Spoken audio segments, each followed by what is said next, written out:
It's another episode of Running Rampant on BronxNet in association with Fordham Athletics. Emmanuel Barbari back with you, less than a month away from the beginning of college basketball at Rose Hill. Athletes well into the swing of practice, packed show ahead. WFUV's Nick DeLuca will sit down with men's soccer transfer goalkeeper Josh LEVINE. Jackson Heil will catch up with women's basketball assistant coach NAINIMA. A new segment on the way this week as well, RAMTRITION. Jimmy Sullivan with assistant strength and conditioning coach Stephen Giorgio. And we'll wrap up with another alumni conversation, Maria Tribalpiece and Fordham volleyball alum Morgan Williams. But first, an inside look into how the athletic department has managed this crisis. Here's Interim Director of Athletics, Ed Cole. Welcome to another edition of our 80 Update. Emmanuel Barbari, joined by Fordham Director of Athletics, Ed Cole. Ed, thanks for being here. Always a pleasure, Manny. I hope you are staying safe and hope your family's doing well. You too, Ed. Speaking of safety, practice is well underway. A lot of testing going on at Rose Hill. How's everything going on that front? I got to say, Manny, we've been very, very fortunate and very, very blessed as we stand here at October 23rd. We've had a real strong window of practices for all of our varsity sports. I think it's really been a major lift emotionally and mentally, not only physically, for our student athletes to be able to work out on a daily basis. And I have to give a lot of kudos to our sports medicine team, as well as our university support from University Health and Services on the testing side, Res Life, and student affairs for sure, in terms of really continuing to enforce and reinforce all of our student athlete, as well as administrator, faculty, and staff pledges to the COVID health and safety protocol. Our student athletes are currently part of surveillance testing. So we have the ability, they're getting tested here approximately, every 9 or 10 days, which has been very, very successful. We still have our daily clearance check in place, where every morning or afternoon, our student athletes are asked to show their daily symptoms from vital check in terms of their passing on campus. They're given a temperature check, and then they're given their bracelet to enter into campus and do their workouts. And I got to give a lot of support and thanks to our coaches, our assistant coaches, our admin and staff. Continue to reinforce the importance of proper social distancing and protocol within our practices and workouts within our facilities, but also continue to echo that same support away from the playing surface, and whether that be in the dorms or in the off-campus housing or at home for our student athletes. And they have really continued to stay focused and be supportive as we look at the next 4 or 5 weeks here till we get to Thanksgiving break. So far so good. We've been very, very fortunate and lucky, and I'm very, very happy of all of our hard work and efforts and our university collaboration and our leadership from Father McShane all the way down. You referenced athlete health and well-being. Not only is it an unusual semester, but you have an upcoming 2-month window after Thanksgiving where a lot of athletes will be returning home and kind of out of the swing of things. What are you doing in terms of addressing the mental health and well-being? Great question, and a major concern for us as an athletics department, as a university, I think as a nation, right? We're seeing the common question and common concerns of mental health. And from the very beginning of the COVID outbreak, Manny, in early March, when we shut down campus and shut down athletics, we echoing those sentiments virtually to all of our student athletes, all of our staff, on continuing to check in and advise our student athletes' well-being. And I think, COVID, not only from the virus standpoint and the health and safety of family members and those that have been impacted by this virus, but also the economic downfall of obviously lost jobs for many families, the inability for student athletes who are used to competing and training at a high level to be shut down, classes gone virtually, any relationships moved to a virtual standpoint, just a major, obviously lift and struggle for them. We talk a lot about social injustice and the impact that continues to have on our nation, on our campus, in our department, political. Obviously, we know very much about what's going on politically in our country and a divide there. And all of these issues really continue to impact the lives and the daily lives of our student athletes. So we continue to reinforce mental health.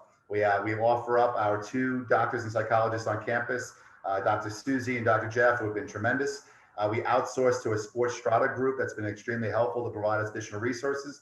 And we have an internship program with Northeastern that's been extremely helpful to provide as much resources and sounding board for all of our student athletes. Ed, appreciate the time, appreciate the thoughts. Thanks for joining us. My pleasure, Manny. Look forward to catching up with you soon. Great insight from Ed. We thank him for joining the show. Up next, Fordham men's soccer transfer goalkeeper Josh Levine is with our own Nick DeLuca. Levine is set to be the starting goalkeeper whenever the season begins. Why Fordham? What's it like being a transfer amid a pandemic? Let's get to know a Ram. I'm Nick DeLuca. The man on the other side of my Zoom screen is graduate goalkeeper Josh Levine. Josh, thank you so much for doing this. Thank you for having me. So, Josh, you are a graduate goalkeeper, and your career ends at Penn State. You're coming over from the Nittany Lions. Your career ends, and you are in the transfer portal looking for a place to go. Why Fordham for your year of graduate school? There's a number of reasons why Fordham, and there's a number of great reasons. Number one, Fordham University, extremely well known for its incredible academics, great business school, and really importantly, its New York location. When they say New York is my campus, I think that really resonates with a lot of people, especially myself. I'm a native New Yorker. I'm from Long Island. New York has always been home. It's an incredibly special place to me, and it's where my family is.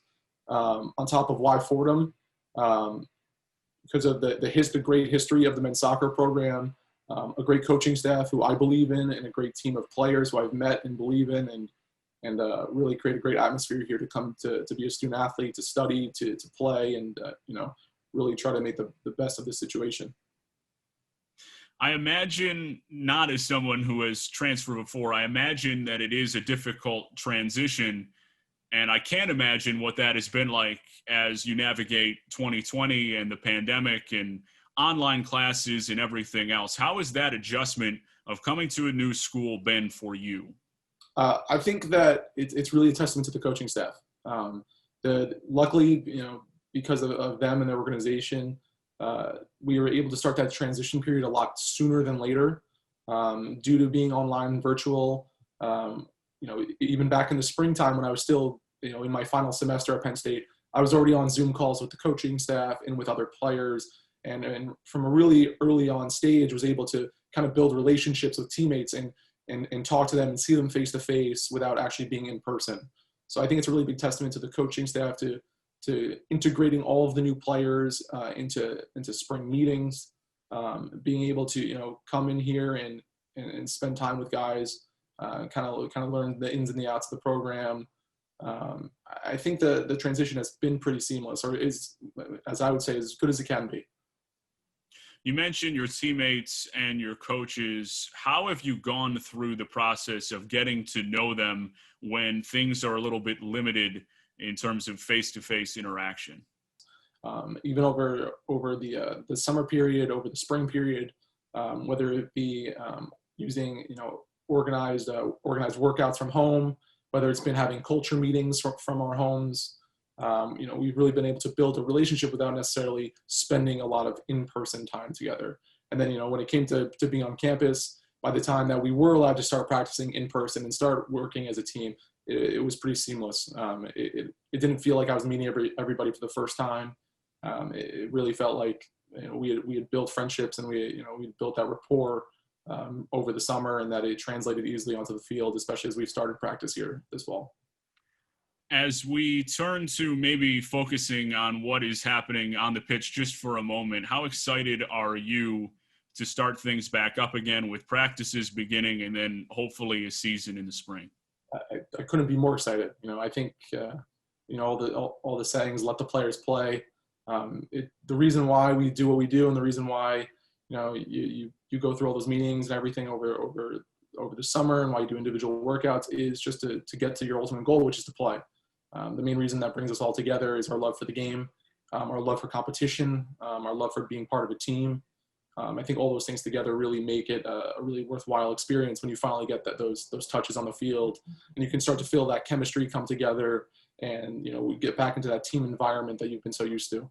Whether it be off the field, on the field, what are you most looking forward to at Fordham? I think the most, what I'm looking forward to the most is the opportunity to compete for an A-10 championship. I think that this program has had a great history. Just a few years ago was making a run in the Elite Eight in the NCAA tournament. I think the NCAA tournament is is always our goal. Championships are always our goal. We always want to, you always want to end the season on a win, and only one team in the country gets to do that every year.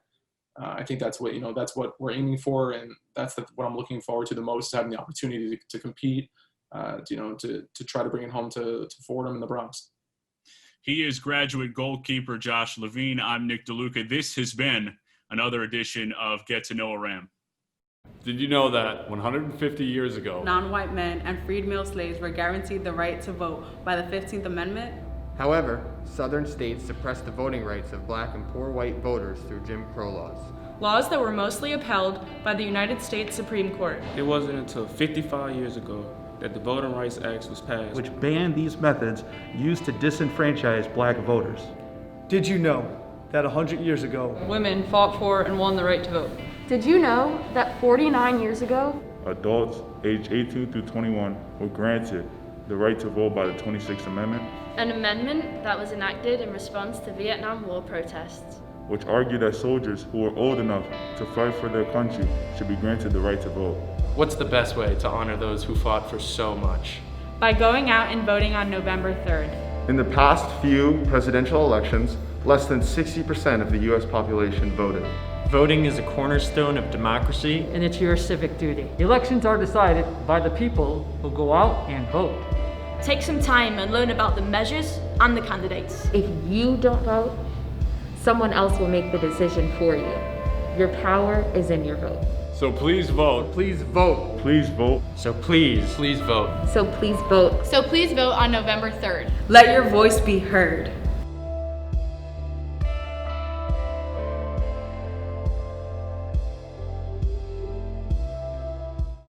Jackson Heil here, joined by Fordham's women's basketball assistant coach, Valerie NAINIMA. Val, how's everything going? It's been a while. It's great to catch up. Hi, Jackson. Everything is going well so far. Just so excited to be back from quarantine and finally be on the court and seeing everybody's faces again. What was the quarantine period like for you, and how have the first few months of practices gone for you guys as well? What we tried to do really was just dissect our game during quarantine from a mental side and talk to our kids every other week or every week. And then when we got back, it sort of was a transition from everything we've been talking about and putting it into the physical aspect of the game. You're from Fiji. You played college basketball at South Carolina. What was that transition period like, obviously growing up literally across the world and coming over to a new country to play basketball? Not gonna lie, it was difficult. I felt like I got hit by a truck, just with everything. I think the best thing that happened to me when I was in Fiji is I played a lot of pickup with a lot of guys. But I was used to that. I think everything else in terms of time management, I had so many classes, I had to go to so many meetings. Adjusting to that was different, as well as the whole cultural thing. I enjoyed it. You didn't just play pickup, you dominated the guys in pickup just from not only seeing that, but seeing you give me and many others the work in Lombardi. In year 6 now at Fordham, you've had the opportunity to work under Coach Gately. You were coached by Coach Gately as well. What's that experience been like for you? And now what you entering year 6, 3 years as a video coordinator, and now in your 3rd year as an assistant coach? It's been unbelievable, to be honest with you. And just like you use the word learn, I am learning every single day. I'm in my 6th year and I feel like I know everything. And then the next day it's just like, wow, I had no idea. She's such a great mentor for me, knowing how to treat student athletes as people first. And I think the biggest thing for me in terms of coaching is just you get what you demand. And in our program, we're so detail oriented. It may look like we're picking on the smallest of things, but those are the things that separate our program. Coach Gately also has mentioned that on countless occasions that you are the best player that she has ever coached. How much of a desire is there for you to still play I love playing basketball. I just love basketball. However, my body is not liking the impact it's having. As a coach now, my only job is to get whoever's guiding me or the entire team to the highest level. And that also requires me to foul a lot. I get away with a lot. So don't read too much into my amazing game. As a coach, I can get away with a lot. But yeah, my design is always to play. But as a coach, when I'm in there with the players, I'm going to get you to be the best player you could be. When did you know that coaching was something that you wanted to pursue after college? I'm not like everybody else. I didn't know I wanted to coach until my second last year playing professionally in Germany. I wanted to go into business, surprisingly. Wow. But I would Coach never Gate, guess. I would never guess. I know. But Coach Gate, I was in Germany, and Coach Gately's husband, Frank Gately, had actually texted me and said, "Hey, I don't know if you're interested in coaching." So he sent me a book. And the moment I opened the book, I was like, you know what? This might be it. The main aspect that really sold me on it was how we impacted youths in a personal level, and impact them as people. And so that really got to me. What advice would you give to someone who is trying to pursue a career in coaching? To learn as much as you possibly can. That was the approach I took coming into the video coordinator position, and be in the moment where you're at. Like, I know when I was a video coordinator, I did not want to stay as a video coordinator, but I gained so much the 3 years that I was there, in terms of whether it's creating relationship with players as people. And that's the main thing, especially in this day and age, is learning to look at players as people first, rather than just as players, because they will play for you once they know that you care for them as people first. Valuable insight as always. Once again, Fordham women's basketball assistant coach Valerie NAINIMA, better known as Coach Val to pretty much everyone on campus. Val, great to talk to you as always. Great to catch up, and I look forward to see you back on the court soon. Thanks so much, Jackson. Thanks to Coach Val for joining the show. Let's head over to a brand new segment, RAMTRITION. Assistant Strength and Conditioning Coach Stephen Giorgio joins Jimmy Sullivan. How should athletes be preparing their bodies during these uncertain times? Jimmy, take it away. Back to Running Rampant. Pleased to be joined by Fordham Assistant Strength and Conditioning Coach Steve Giorgio. Steve, thanks so much for joining the show. How are you today? Thanks for having me. I'm very good. And yourself? I'm doing very well. Thank you for asking. And we're here to talk about some healthy eating tips. And Steve, obviously, that's a very important topic, not only for athletes, but for the rest of us as well. And we're also specifically talking about salt and how to possibly limit some of that. So, Steve, let me ask my first question to you, because we're kind of talking about salt here, is what are some ways that we can not eliminate it, but be more cognizant of our intake of salt and try to limit it in our diet so that we're not overloading on it and having too much? All right, so I'm gonna blow your mind right now. Completely go against that question and potentially spark a debate right now. But I'm gonna say the complete opposite of that, and I'm gonna say that you should not limit, but try and increase your salt intake. And the reason I'm saying that, and let me first backtrack and say my population that I work with is collegiate athletes. So with that being said, that is the advice that I would be giving them. That's the advice that I would be giving the entire athletic population, or people who are extremely active as well, is to increase their salt intake rather than limit. Salt pretty much every single meal to taste, and then try as best as you can to get some type of sodium in before and after your exercise bouts. That's good to hear. And what are some ways then, if that's important and that's a way to go about it, what are some ways that maybe you can increase that intake so that you are getting enough, as you say, to kind of help, whether it be before or after your workouts?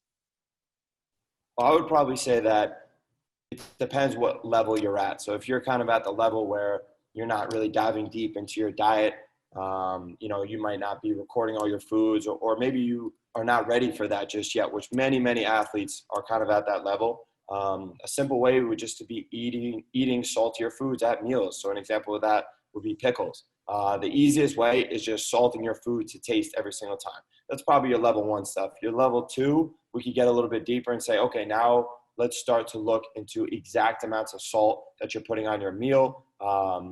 Even higher than that would be looking at your sodium content in your sweat, and then salting your meals based on that exact number. But if you go back to level 2, you could add in electrolyte beverages. You can add in the best sport drinks to drink before and after your practices. And then, like I said before, actually measuring how much salt you have in your diet and how much salt you put on your meals. And Steve, you're talking about fueling yourself both before and after your workouts.